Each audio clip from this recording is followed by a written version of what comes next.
परिचय। पिताजी, मैं इस दिक्सूचक यंत्र को देख रहा हूँ जो कि आपने मुझे जन्मदिन पर दिलवाया था। यह बहुत अच्छा यंत्र है, लेकिन इसमें कुछ हुआ था और मैं समझ नहीं पा रहा हूँ कि वो क्यों हुआ। क्या आप मेरी सहायता कर सकते हैं पिताजी? हाँ राजीव, मुझे ठीक ठीक बताओ क्या हुआ था।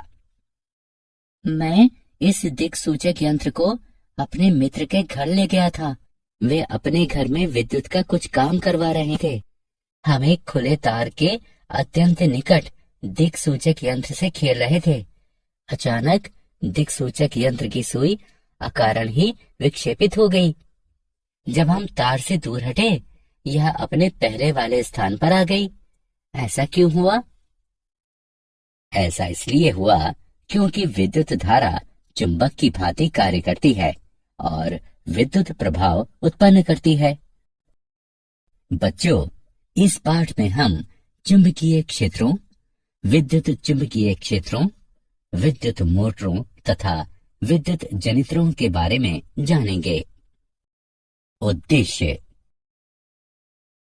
इस पाठ के अंत में आप निम्न करने में सक्षम हो जाएंगे: चुंबकीय क्षेत्रों एवं क्षेत्र रेखाओं को पहचानना, किसी चुंबकीय क्षेत्र में विद्युत धारावाही चालक पर बल का वर्णन करना, विद्युत मोटर की व्याख्या करना, विद्युत चुंबकीय प्रेरण की व्याख्या करना, विद्युत चुंबकीय जनित्र का वर्णन करना, घरेलू विद्युत परिपथ को समझना, चुंबकीय क्षेत्रों एवं क्षेत्र रेखाओं का सिंहावलोकन। कोई चुंबकीय क्षेत्र किसी विद्युत धारा तथा चुंबकीय सामग्री के चुंबकीय प्रभाव द्वारा उत्पन्न होता है। हमारे अपने ग्रह पृथ्वी का स्वयं का चुंबकीय क्षेत्र है, जो कि नौ संचालन के दौरान एक महत्वपूर्ण घटक होता है। चुंबकीय क्षेत्र का प्रयोग अनेक विद्युत उपकरणों जैसे ट्रांसफार्मर आदि में भी किया जाता है। चुंबकीय क्षेत्र रेखाओं की तुलना स्थिरांक उच्चत्व रेखाओं से ही की जा सकती है, जो कि मानचित्र पर देखी जा सकती हैं। चुंबकीय क्षेत्र रेखाएं चुंबकत्व की साधारण परिकल्पनाओं की सरल व्याख्या करने में सहायक होती हैं। इन्हें किसी सतह के माध्यम से क्षेत्र रेखाओं की संख्या के रूप में परिभाषित किया जा सकता है। इन्हें सरलता से किसी गणितीय संरूप में रूपांतरित किया जा सकता है। चुंबकीय क्षेत्र रेखाएं दृष्टिगत रूप से उत्तर ध्रुवीय प्रकाश में प्रदर्शित होती हैं, जहां पृथ्वी के चुंबकीय क्षेत्र की दिशा के साथ साथ देखी जा सकने वाली चमकीली रेखाएं उत्पन्न होती हैं। विद्युत धारावाही चालक। किसी धातु चालक में होकर गुजरने वाली विद्युत धारा अपने इर्द गिर्द चुंबकीय क्षेत्र उत्पन्न करती है। किसी चुंबकीय क्षेत्र में रखे हुए विद्युत धारावाही चालक का आवेश ऐसी दिशा में विलग्न की अनुभूति देता है जो कि विद्युत तथा चुंबकीय क्षेत्र पर लंबवत हों। इसके परिणाम स्वरूप एक ऐसी विद्युत संचालन शक्ति उत्पन्न होती है जिसकी दिशा प्रयुक्त चुंबकीय क्षेत्र की समानुपातिक होती है। इस प्रभाव को उल्टा भी किया जा सकता है। चुंबकीय क्षेत्र, सीधे चालक से होने वाला विद्युत प्रवाह। जैसा कि आपने पहले देखा, आइए देखते हैं कि क्या होता है यदि हम तार में हो रहे विद्युत प्रवाह को परिवर्तित कर देते हैं। दिक्सूचक यंत्र पर पड़ने वाला प्रभाव भी अलग अलग होता है। तो यदि आप विद्युत प्रवाह में वृद्धि करते हैं तो दिक्सूचक यंत्र की सुई के विक्षेपण में भी वृद्धि हो जाएगी। इससे हमें पता चलता है कि किसी दिए गए बिंदु पर उत्पन्न हुआ चुंबकीय क्षेत्र का परिमाण तार में प्रवाहित विद्युत धारा में वृद्धि होने पर बढ़ जाएगा। अब दिक्सूचक यंत्र को तार में प्रवाहित हो रही विद्युत धारा से दूर ले जाने का प्रयास कीजिए। आप देखेंगे कि जैसे ही तार एवं दिक्सूचक यंत्र में दूरी बढ़ेगी, चालक में दिए गए विद्युत प्रवाह के द्वारा उत्पन्न चुंबकीय क्षेत्र घट जाएगा। मैक्सवेल का कार्क स्क्रू नियम।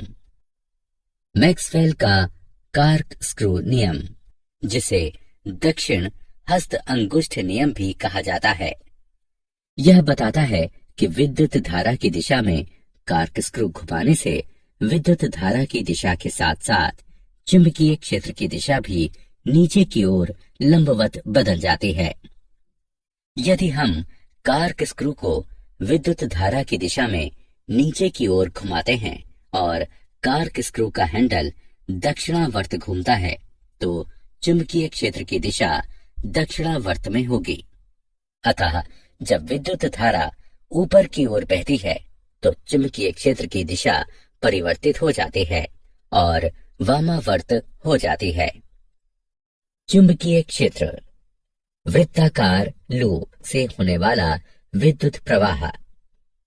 आइए अब देखते हैं कि क्या होता है जब वो तार जिसमें हम विद्युत धारा प्रवाहित करते हैं वृत्ताकार ढंग से रखा जाता है।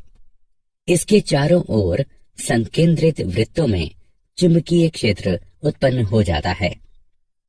छड़ चुंबक को धीरे से तार से दूर करने का प्रयास कीजिए। जैसे ही हम पाश के केंद्र तक पहुंचते हैं, संकेंद्रित वृत्त सरल रेखाओं के रूप में उत्पन्न हो जाते हैं। संपूर्ण चुंबकीय क्षेत्र एक सरल रेखा के जैसा प्रतीत होता है। अब इस पर मैक्सवेल का कार्क स्क्रू नियम लागू करने का प्रयास कीजिए और देखिए कि क्या तार का प्रत्येक खंड एक ही दिशा में चुंबकीय क्षेत्र उत्पन्न करने में सक्षम है। चुंबकीय क्षेत्र, परिनालिका में विद्युत प्रवाह। परिनालिका एक विद्युत धारावाही तार है जो कि एक बेलनाकार आकृति में एक दूसरे से अधिकाधिक सटे हुए घुमावों के साथ लिपटा रहता है। यह छड़ चुंबक के समान होती है। हर परिनालिका में एक उत्तर ध्रुव तथा एक दक्षिण ध्रुव होता है। किसी परिनालिका के भीतर उपस्थित चुंबकीय क्षेत्र रेखाएं सरल रेखाएं होती हैं और ये इंगित करती हैं कि किसी परिनालिका में सभी बिंदुओं पर चुंबकीय क्षेत्र समान होता है। परिनालिका का यह शक्तिशाली चुंबकीय क्षेत्र चुंबकीय सामग्री को आकर्षित करता है। इस प्रकार का चुंबक विद्युत चुंबक कहलाता है। विद्युत धारावाही चालक का बल। हम देख चुके हैं कि किसी चालक से होकर बहने वाली विद्युत धारा चुंबकीय क्षेत्र निर्मित करती है। इस प्रकार निर्मित चुंबकीय क्षेत्र चालक के निकट रखे गए छड़ चुंबक पर बल लगाता है। फ्रांसीसी वैज्ञानिक आंद्रे मैरी एम्पियर ने ये पता लगाया कि छड़ चुंबक भी चालक पर विपरीत एवं समान बल लगाती है। फ्लेमिंग का वाम हस्त नियम। फ्लेमिंग का वाम हस्त नियम 3 दिशाओं का प्रतिनिधित्व करने वाला स्मारक है। आपको अपने बाएं हाथ के अंगूठे, तर्जनी और मध्यमा को फैलाना है। हर उंगली अलग दिशा की ओर संकेत करती है। तर्जनी चुंबकीय क्षेत्र की दिशा में संकेत करती है। मध्यमा विद्युत धारा की दिशा में संकेत करती है। अंगूठा गति की दिशा में संकेत करता है। इसे फ्लेमिंग का वाम हस्त नियम कहते हैं। उदाहरणों में वूफर, सब वूफर, विद्युत प्रवर्तक आदि सम्मिलित हैं। विद्युत मोटर। विद्युत मोटर एक विद्युत यांत्रिक उपकरण है। यह विद्युत ऊर्जा को यांत्रिक ऊर्जा में परिवर्तित करता है। आइए देखते हैं कि विद्युत मोटर कैसे कार्य करता है।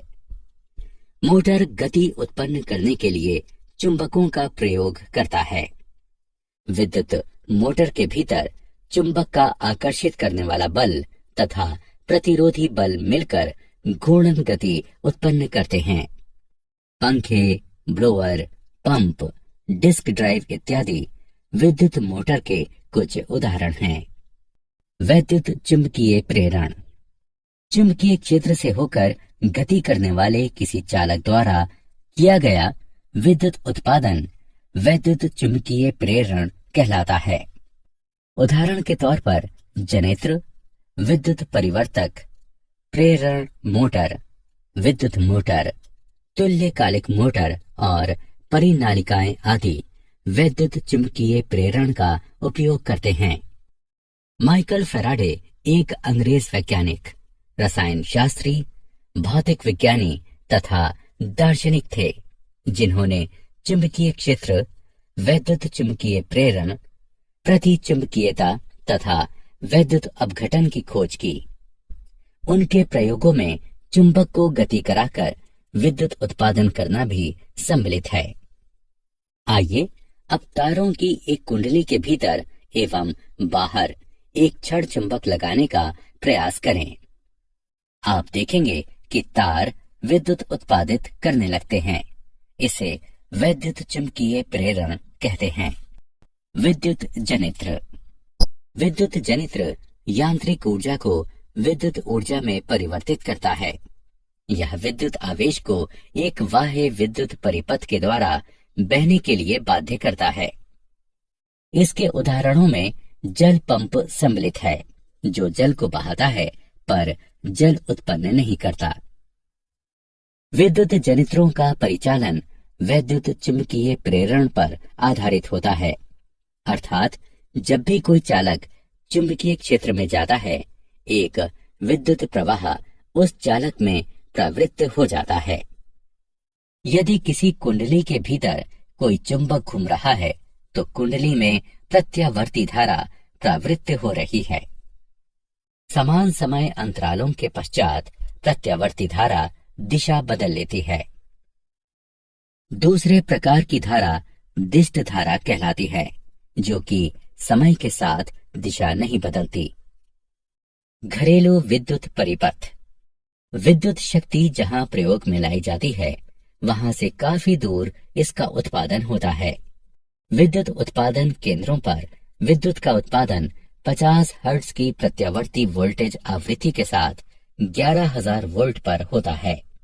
विद्युत को विभिन्न स्थानों पर उपभोग के लिए उच्च वोल्टेज पर पारेषित किया जाता है, ताकि पारेषण के दौरान ऊर्जा की हानि कम से कम हो।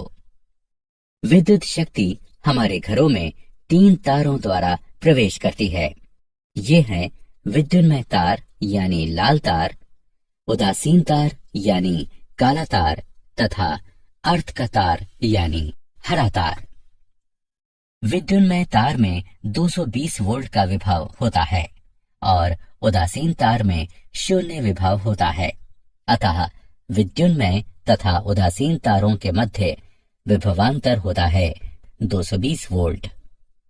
घरों में इस्तेमाल किए जाने वाले उपकरणों में विभिन्न प्रकार के विद्युत परिपथों का प्रयोग किया जाता है।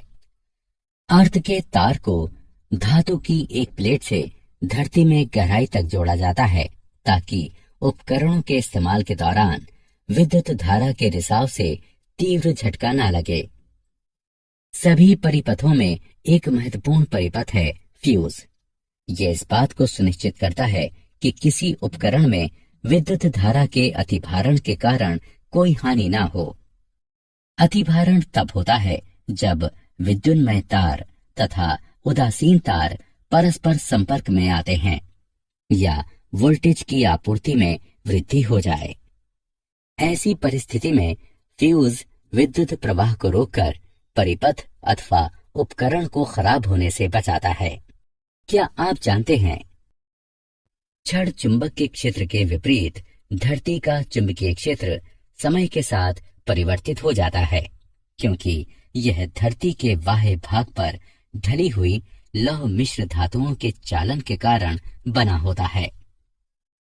फ्लेमिंग का वाम हस्त अंगुष्ठ नियम विद्युत मोटरों में प्रयुक्त होता है, जबकि फ्लेमिंग का दक्षिण हस्त नियम विद्युत जनित्रों में प्रयुक्त होता है। मोटरों एवं जनित्रों में पृथक पृथक हाथों का प्रयोग किया जाना चाहिए, क्योंकि मोटरों एवं जनित्रों के कारण और प्रभाव में अंतर होता है। सारांश। आइए हमने जो कुछ सीखा है उसे संक्षेप में दोहराएं। चुंबकीय क्षेत्र एवं चुंबकीय क्षेत्र रेखाएं कैसे उत्पन्न होती हैं? किसी चुंबकीय क्षेत्र में विद्युत धारावाही चालक पर बल। विद्युत मोटर क्या है और यह कैसे कार्य करता है? वैद्युत चुंबकीय प्रेरण क्या है और इसके क्या उपयोग हैं? वैद्युत चुंबकीय जनित्र है और ये कैसे कार्य करता है?